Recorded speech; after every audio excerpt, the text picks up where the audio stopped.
Hey everyone, J-Rod Plays here, and today I'm putting together a video for this week's GM. This is going to be the Psi Ops Battleground on Cosmodrome. This one's actually one of the toughest GMs just because of the fact that you have to deal with the Sabathoons at the end at the same time, and if they move up too close, they're going to be both attacking you with their arc attacks, and of course when you move in to get the spears, they can easily kill you with their void attacks. So it's a little tough if you don't know how to handle it properly. But I'm going to go through the guide of how I did my build, and then I'm going to go through and kind of comment over the run so you can see exactly how I did it. And if you do it the same exact way and you kind of practice it up, you can actually carry two of the Guardians with you. You could even solo with this particular setup. I've done it before, although I always like to try to help a couple of Guardians through whenever I'm doing videos like this, and that's exactly what I did here. They got wiped a few times, and I was able to pick them back up and move on with the GM. I didn't die myself except for one time that I died unexpectedly getting killed behind a wall, so I wasn't ready for that, but they were able to pick me up. No big deal there. So let's start with the build. In this case, I'm going with a Warlock Prismatic build. Used to be just a Stasis build, but now since we have Prismatic, it's actually much more improved, and you have a couple of different choices. With the Stasis build itself, I actually decided to go with both the Penumbral Blast and the Cold Snap Grenade. Cold Snap Grenade is big here because you're going to want to use your Osmiomancy gloves to get double turrets, and I'll show you how the build setup works in a moment. With Feed the Void, that'll help you keep you alive with your turrets getting you kills, or if you kill things that are frozen. You can switch out Penumbral Blast for your Arcane Needle if you want to unravel things and debuff things for you there. Now, as far as the fragments go, what the important ones were the Facet of Purpose, so that way when you pick up orbs, you get overshields that'll help you stay alive in sticky situations. Facet of Protection gives you additional protection if you're close to a bunch of enemies, although in the GM I wouldn't recommend you go into the thick of things with this build. I just have it just in case, and of course you get the 10 strength. For the Facet of Devotion, that's going to be if you have things debuffed with your Stasis turret and you kill those targets, you're going to get bonus Transcendent Energy, so you'll be transcended quite a bit.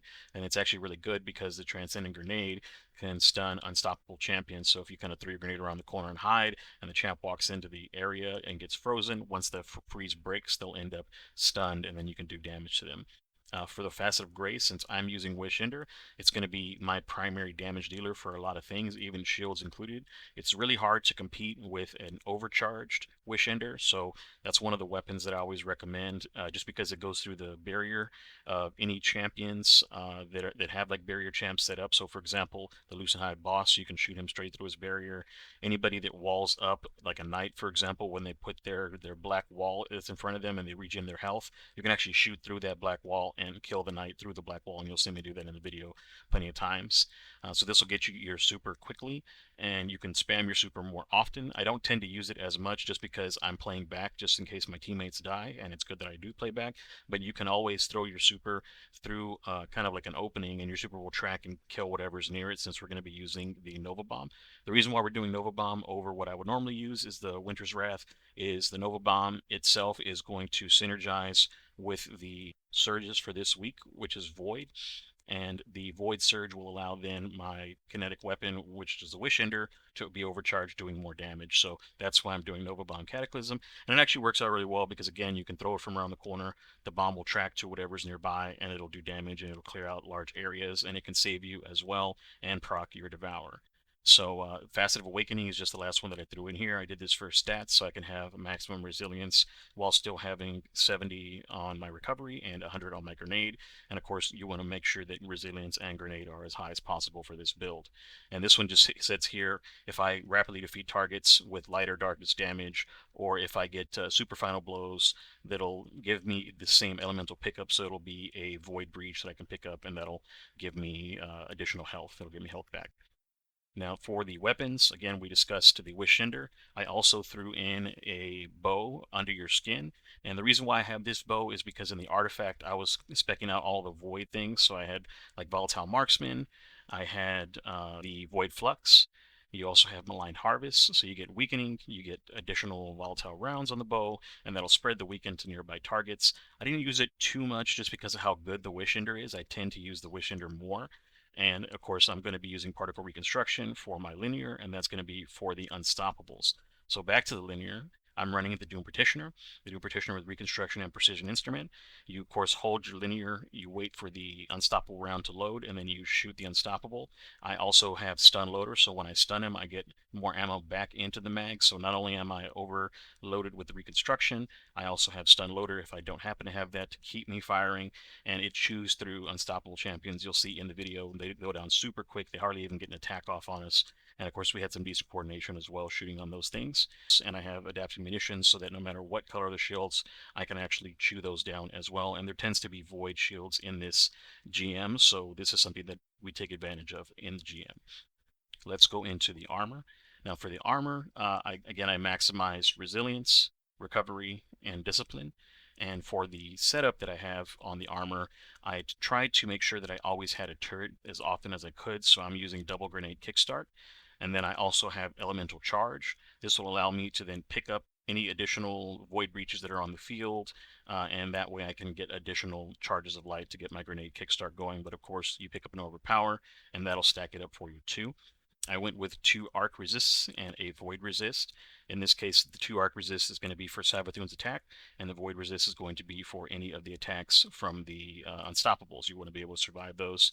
Solar is going to be coming from the barrier champs, so you can actually run some solar if you're worried about those guys, but I never got too close to them to even get shot by them.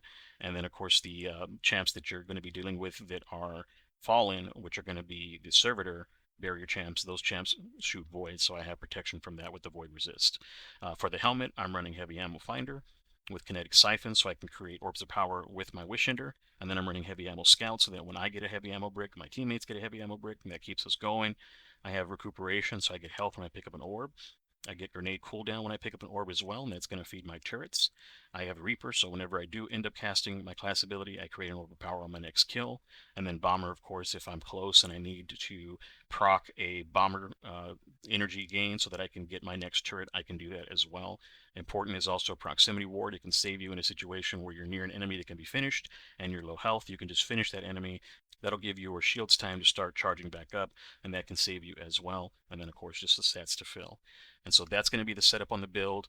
Again, the whole idea is to prioritize your wish ender. You can hold your draw on the wish ender so you can see where enemies are at. That way you can line them up without taking fire. You're going to know when they're about to like walk right in front of your view.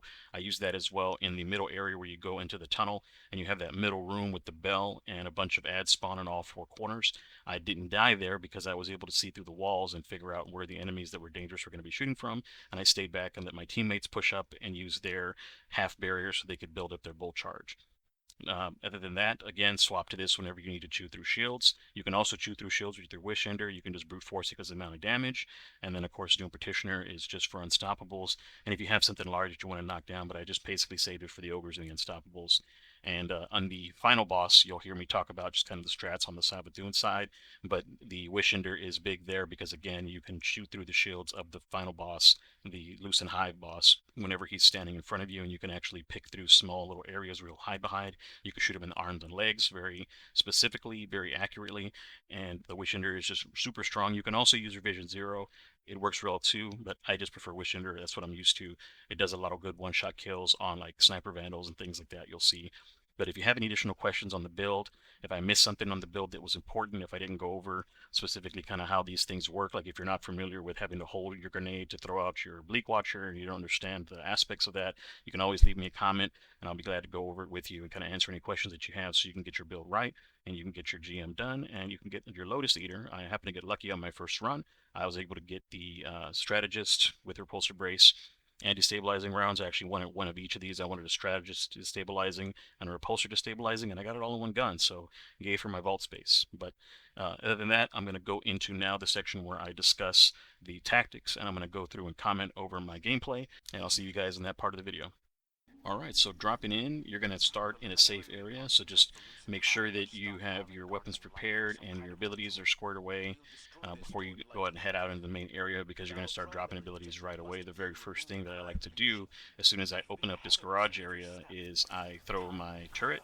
I'll throw 1 or 2 depending on the enemies and how bad they're pushing us as a team. Right now we only need the 1. And what I'm going to try to do is I'm going to try to focus specifically on the barriers, because the barriers will protect the enemies around them.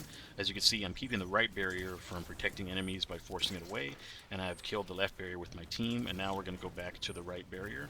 I'm going to put another turret out there so that it can be kind of a distraction where it can start freezing some of the enemies that are protected. And I'm trying to kind of get this barrier through the little head glitch that it has there.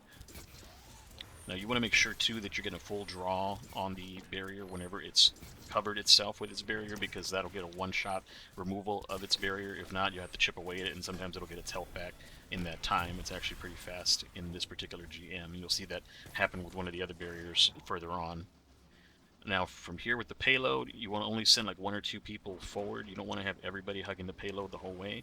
What you'll notice is that as soon as I have an enemy that's kind of getting in my vicinity or something dangerous, I'm going to peel off. So these vandals, I'm going to peel off. And I'm just testing this secondary bow, the under your skin, to see how well it'll clear groups of vandals. And after a few tries, I see that it does work, but it leaves these vandals alive long enough to actually hit my teammates. So I start to switch to my Wish Ender so that my Wish Ender will one-shot a vandal at a time, reducing the threat gradually as it goes.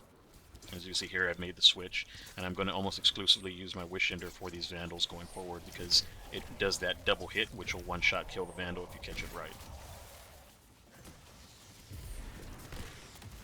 Now here I see the vandals getting ready to drop. I'm going to put a turret behind them just in case any get away. I'm going to try to kill them as they land. Sometimes you can kill them while they're still dropping out of the ship, and I do recommend, if you have the aim to do that and the timing, try to kill them before they hit the ground. That'll actually reduce the opportunity they have to kill your teammates.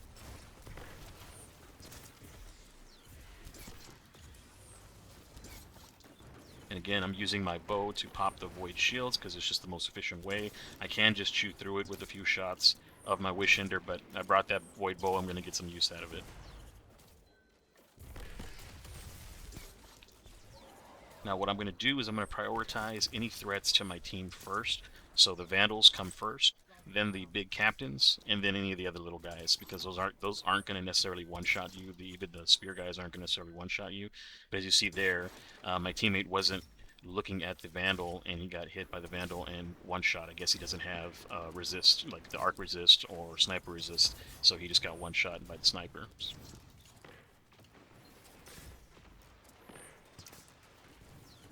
Another reason too that you want to try to match the shields, if you have like void to void, is because whenever you do that, it sends out that void burst, and that'll do additional damage on any enemies around the servitor.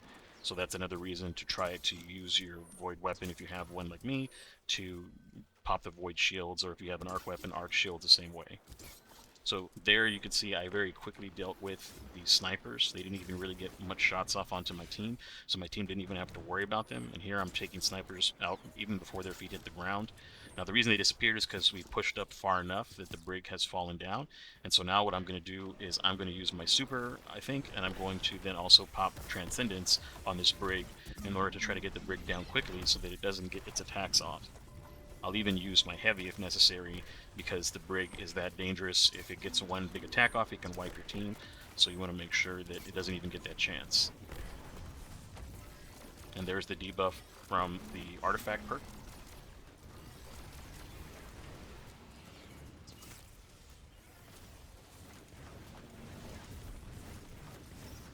Now, even though there's a well down, you can see that I wasn't necessarily in the well right away, because sometimes the enemies will be able to stack up enough damage to kill you in the well, or to just kill the well outright, and then you're in that area with everybody and you all die together. So I was just keeping my distance. That didn't happen. If you ever see me not standing in the well, that's why. It's because I'm just trying to stay a little bit away from my team.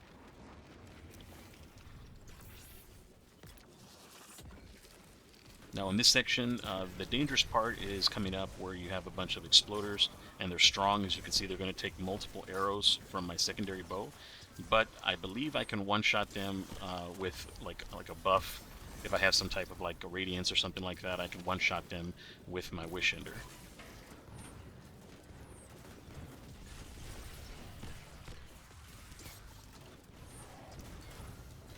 Now, if like us, you do have a Titan, you want to make sure you're taking advantage of the Titan's barricade and stacking up bolt charge, but only if it's not going to put you in a dangerous position where you could all get killed because you were all standing behind the barrier.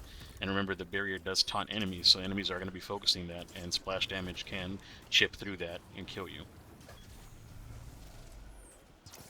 So here what I'm doing is I'm distracting the captain and the servitor so that they can't mess with my team. The servitor can't guard the homing shanks, which gives them invulnerability on the way to the team when it's like that. And then this captain here can't just rain down his fire with crazy accuracy on my team. As you can see, he's almost killed me, and it's just me and him, and he's a distance away from me. And he's just like tracking my movement ahead of time. So like the game is scanning where my movement is going and sending projectiles to intercept me. There, you notice there is an exploder hiding under the payload, which is not cool. You can't even hit it, which is nuts. So that was something. I'm putting that there just in case there's any more hiding that it can actually freeze, so that we will have an advantage going around that corner. Now, pro tip 2, don't jump up on this platform that's in front of us.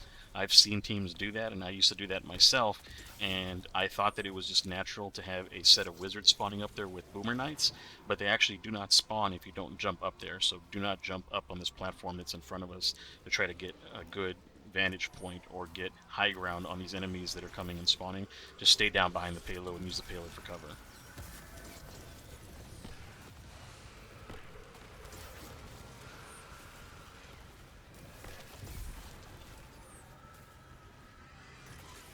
So as you notice, I also have a turret down, and the turret is also going to kind of aggro the shriekers. Normally they don't open right away, but if you have a turret down and the turret's picking at them, they will open, and you can pick at them from a good distance. Another tip too is that if a shrieker does try to target you, definitely get away from the line of that shrieker spray, because it'll stack up really fast and it'll kill you before you know. If it's something that you haven't seen before in a GM, the shriekers do a very high amount of damage in a very short amount of time. Because you can see that shrieker there only hit me twice and it was already almost killing me. So I just went completely behind the wall, and then I prepare myself to take out these unstoppables. Now I stun that one on the left, but I see my team attacking the one on the right, so I immediately switch to the one on the right so that we could all kind of unify and take them out one at a time and prioritize them. That way everybody's not shooting everything, and we've got 2 half-health unstoppables walking around instead of 1 dead and just 1 to deal with. And here you can see how quickly the gun is just chewing through the unstoppables. And it was kind of buggy too, like you could see the damage was happening, but it was just like chunking down. It wasn't actually like gradually taking that damage. So that was interesting to see that, I don't know if it was just a connection with one of the teammates, but it was just weird that that was happening. Poor KK there tried to get a nice, nice smash in, and they both buried up at the same time, sadly. And there's an example of how quickly the Barrier Knight can get its health back, even though I'm shooting at it with the bow. It, for whatever reason, like ignored that first shot, and so there you see me waiting for it to actually get its shield up to hit it, so that it didn't have that like a weird immune frame, and it got the cheat on the shot.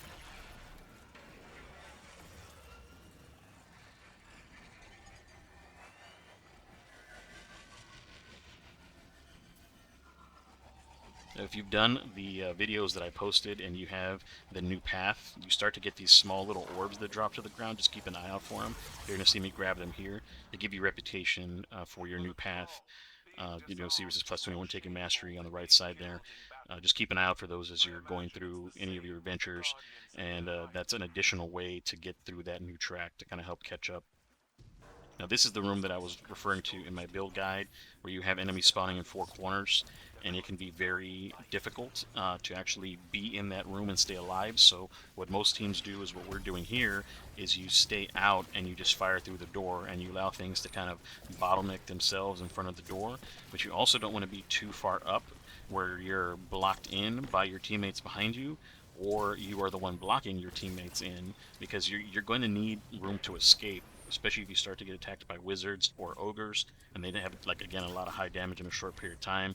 They can easily overwhelm you. So just keep that in mind.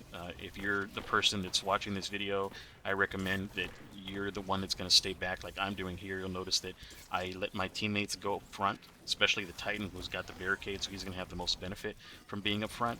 But that's what I do, is I stay behind them and I try not to cross them unless I'm going in for a super or something, or I'm trying to get a good angle for a turret. I stay back and I allow them to be in the doorway, and I'll shoot over their shoulders. And if you'll notice, what I'm trying to do is I'm trying to place the turret in the center of the room in a place that it can shoot all the corners that enemies spawn. They'll spawn in the 4 corners of the room, and there'll also be spawns in the middle right and middle left of the room if you're looking into the doorway. Another thing to look out for is Bane enemies like this enemy that explodes. That explosion, if you're far enough away, will not kill you, but I'm not sure if we have the distance on those guys to actually live in that corner if it happened to blow up and send out the shockwave, the flame shockwave that one-shots you. So just be aware of those Bane enemies and take them down with priority. And here again, I'm using my super to take out the light barrier or light harvester. That's something that you can also use on a unstoppable that happens to get in a bad position. Like if it's behind the barrier there, you can just throw your super slightly to the left and it'll track around the corner to the right and do some statistical damage to the unstoppable.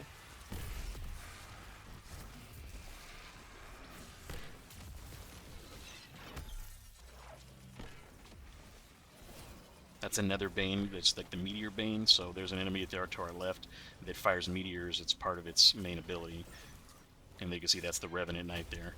That's where the meteors were coming from. These are the same meteors that are from the strike with the tank. And they work the same way. You can just shoot them out the air.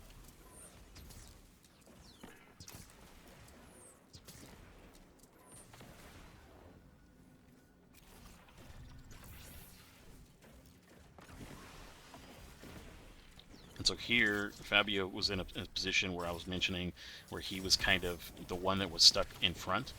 And if I hadn't moved back and I like trapped him in there, he could have easily died there. And this again is where I was mentioning with the Wishender, the benefit that it has over something like Revision 0 is that you can see the enemies through the walls when you have a full draw. And I use that to position myself, like I was talking about in the build guide, so where that doesn't happen to me, for example, where I don't actually get hit by any of the projectiles, or I don't get attacked by the double wizards that are firing here in a little while. You'll see those things don't hit me, and so I'm there to keep everybody alive. As you can see, the damage that's coming through is arc damage, and it's so much that he can't even like get his feet on the floor without getting killed because of all the damage coming through. And this is where my team got wiped because they were both in the doorway and they were kind of stuck on each other. That's why I stayed back and I shoot over their shoulders for this exact moment. So what I'm going to do is I'm going to place a rift down. I'm going to let myself get a little bit of overshield just to be safe. I'm going to creep up and get the closest guardian to me and then back away. And if they die again, so be it. I can pick them up again. We have plenty of reses. And now again, what I'm doing is I'm using my Wishender to position myself so I can attack enemies through small creases, and they won't be able to hit me through my teammates, so my teammates are kind of shielding me from their damage, and as long as I stay alive, of course, then we're perfectly fine. Now I'm putting out another turret so that we can freeze the wizards. That'll stop the wizards' fire so that we can actually get in there and either throw a super on them or we can get some quick shots and get back out again. But essentially, without the ice there to slow the wizards and prevent them from firing their attacks, it's going to be really hard to get in there and get any damage on them because the moment you peek, they're going to kill you. So what I'm doing here is, again, I'm setting it up to where I'm shooting through these knights' barriers with the Wishender. Again, another great thing about the Wishender is being able to shoot through enemy barriers, including the barriers that the knights put up, that hive gunk that they put up. You can shoot right through it, just like as if you were shooting through the knight shields in the final boss area. And what I'm doing there with my Transcendence Grenade, I'm trying to pull the enemies forward out of that corner. So I got it just over there to where it'll affect the enemies in the corner, and it'll also affect the Unstoppable. If the Unstoppable were to push up, it will get frozen, and then that freeze would then stun the Unstoppable once it comes back up with that timing.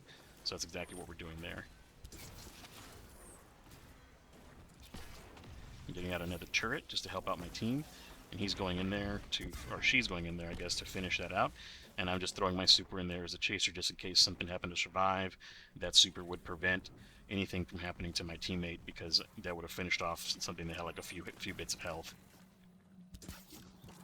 Now here, I was trying to stun the barrier knight and the bell got in the way. Like what timing on that bell to catch my arrow. But the enemy died pretty quickly. I make sure to wait for my team before I picked up the heavy, so everybody has heavy. You don't want to pick it up and let it time out on a teammate and then be without heavy. And then I'm just going to see if the heavy brick over here has any extra heavy for me, but I was full from there. Now this section is another section where you can easily wipe if you're being careless, because the knight has the long distance shields, and the shields will bounce off of one teammate and track to you. So let's say you're not up like your teammate is, but your teammate is up enough to get hit by the shield. Well, that shield will then have another trajectory farther to hit you. So I like to head glitch back here on the stairs. And another great thing about the Wish Ender is it can shoot through your teammates. If your teammates happen to get in front of you and body block you, you can just shoot right through them to damage the enemy. Although you can't shoot through the barricade, so once the barricade was down, I had to move up. And as you can see, we both ran back to the back because, again, that shield, if it happened to hit, for example, K, it could have hit Fabio, and then Fabio would have hit me. We could have all died from just one long shield throw. So thankfully, the enemy Titan, the Lucent Hive over there, is just throwing his shields in the corner, and he's not even being much of a threat.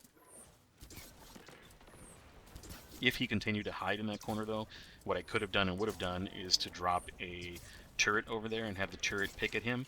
When you do that, that forces the enemy to get aggressive, and it'll start to move out of cover because it's being actively attacked by your turret. And here what I'm doing is I'm just taking out the wizard with the meteor, so that way we don't get a meteor come and wipe us out accidentally. Just trying to make sure to cover all bases. Now, even though you see the Imperial Cabal show up here, you don't want to run up there because those wizards are still there. They can still kill you, and then your res could be in a weird spot, for example. And you never know with Bungie, your res could end up staying back there, and you're in the Mindscape, and now you have two people, and the other person's just an orb watching from the outside the Mindscape. So you don't want that to happen. Now you only need one person to run down there, so that's why I'm staying up here, and we're letting Fabio go down there and pick up the initial spear to start the encounter. I'm getting down a turret so that I can help freeze the wizards in the back. Those wizards can move all the way up to the front, and from the front they can attack you up on the platform. This platform is your home during this fight. Everybody's going to stay on this platform as much as they can, and you're going to be able to use this platform to prevent damage from the bottom. If you stand where I'm standing, you see how I jumped just off the side of the platform. Not to the point where you're going to slide off and fall, be careful because that can happen, but just to the point where you're able to duck, and that puts a bad angle on the champion. Whenever the boss, the light cleanser, throws his shields at you, they will bounce off the very front of the platform and go up instead of being able to get an angle where they hit your teammates.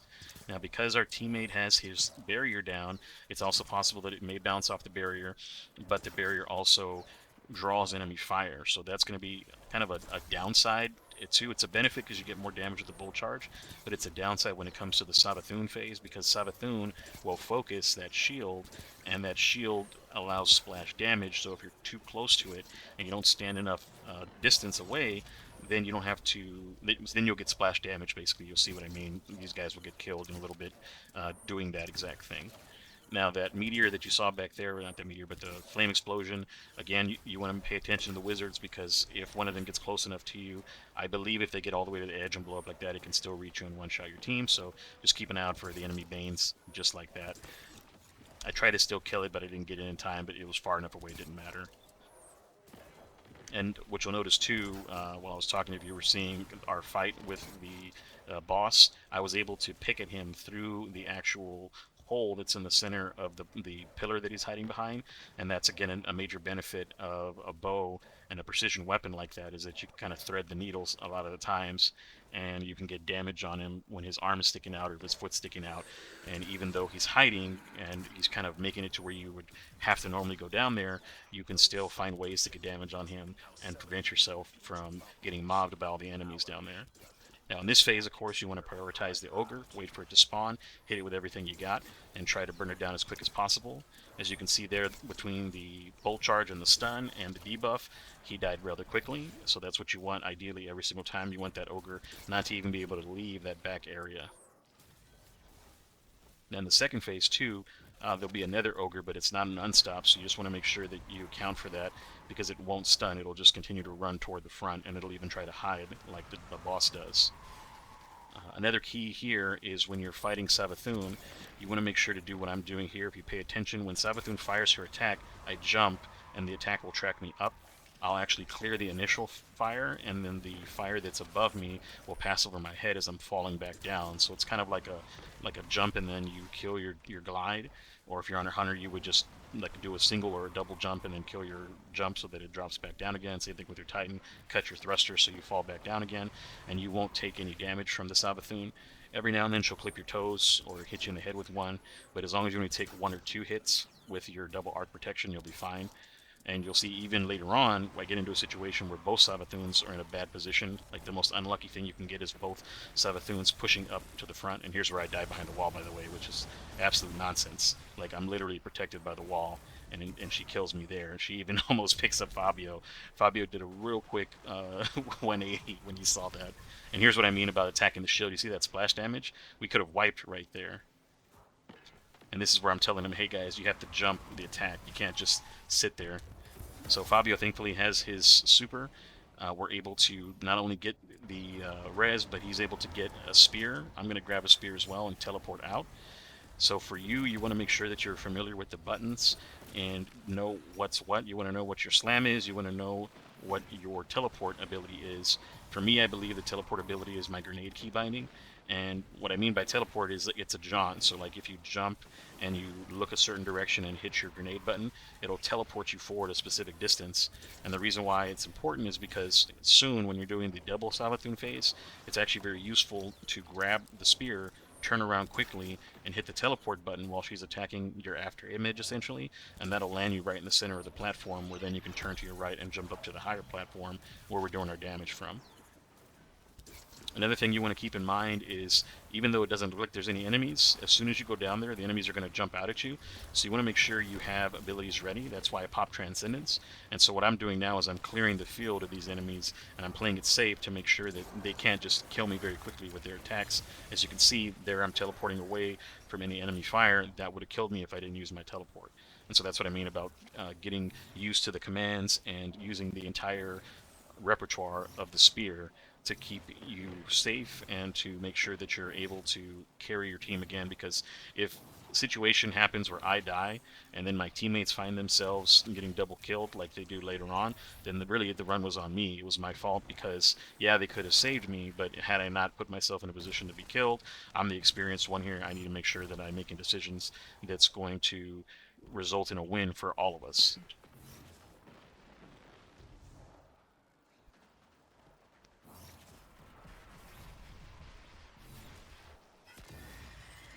So now we got the first Savathun down, and I'm just chucking the spear a couple more times, trying to get some additional damage on the boss there.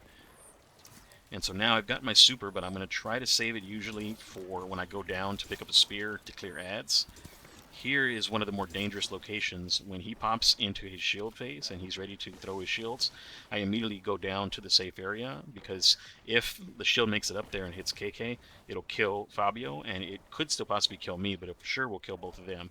So I counted out, see how many shields go, and as you can see, that might have killed all of us right there if it hit them just right. And I jump back up right when he's throwing his last shields. But that's a perfect example of why you saw that shield hit them and almost kill them. It wasn't for the barricade and the fact that they were, a Titan, they might have been dead.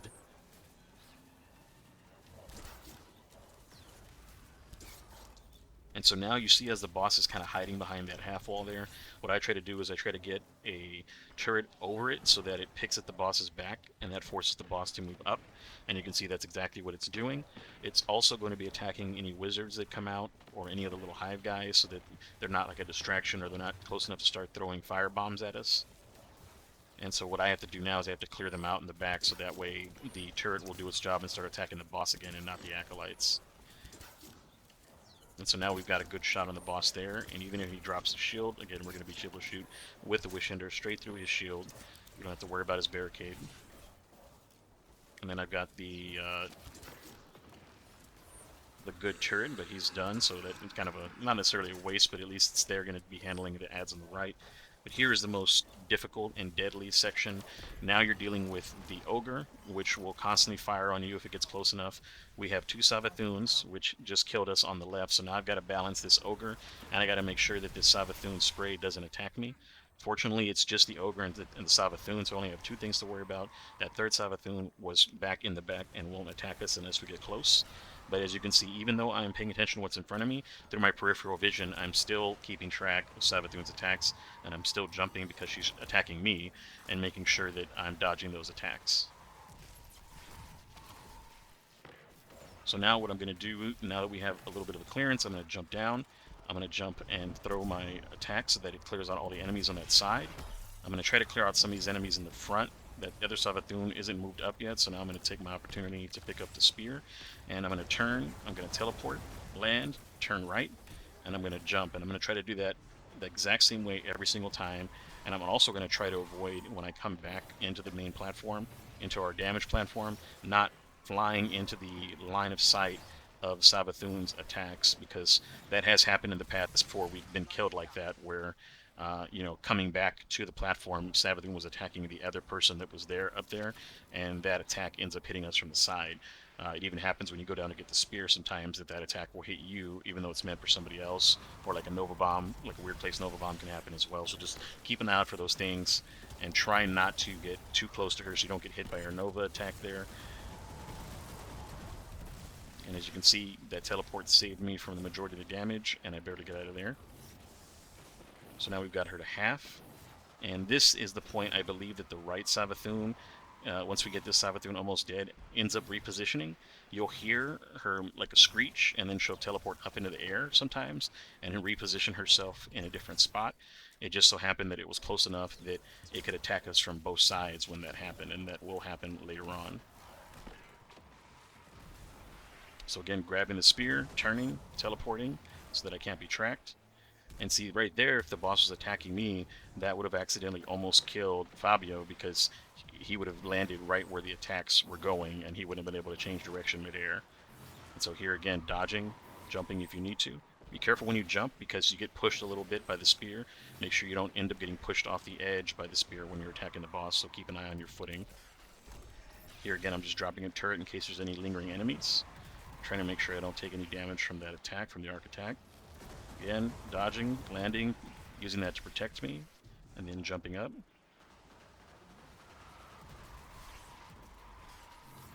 And now there's the Savathun. I said, oh crap, now I got to deal with two of them, so now the pressure is on. You have to be able to stay alive through both Savathun attacks. I'm the only one alive. Not only do I have to stay alive through both of their attacks, but I have to also get the res, so this is a little bit of a stressful time. So as you can see, I'm not just going to panic and grab the res, I'm going to time it to where the Savathun's attack are done.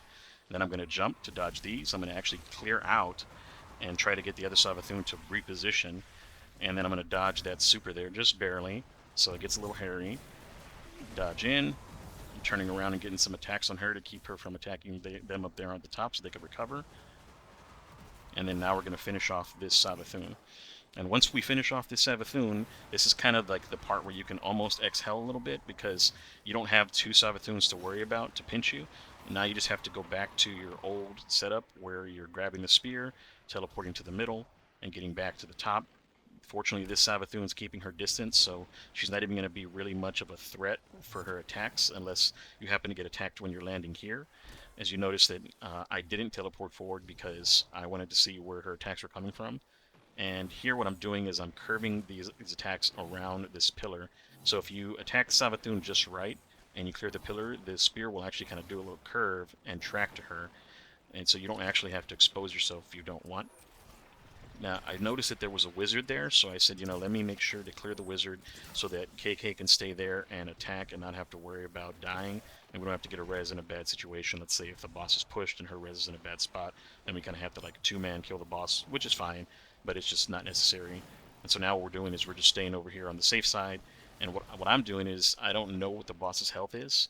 So instead of staying there and just chucking spears and getting caught out in a bad situation and dying crossing with enemy spawning, I'm going to get safe so that I'm actually in a safe spot.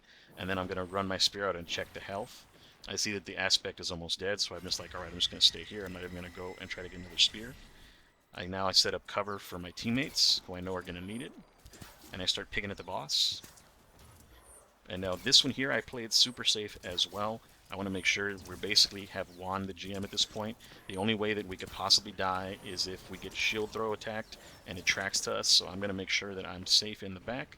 I'm very, very slowly walking back. If they happen to get killed and double killed again, we still got 9 lives. I can just pick them back up and we can go back to where we need to once the boss goes back from his super into his normal state. And now what I'm doing is I'm just picking at the boss here. And what you can try and do is to try to get a turret behind that half wall so that the boss will stay out and he won't go back behind the half wall like he's doing here. I also could have thrown my super but I was kind of busy just checking the wizards and making sure the wizards weren't actually going to get close enough to do any real damage to us.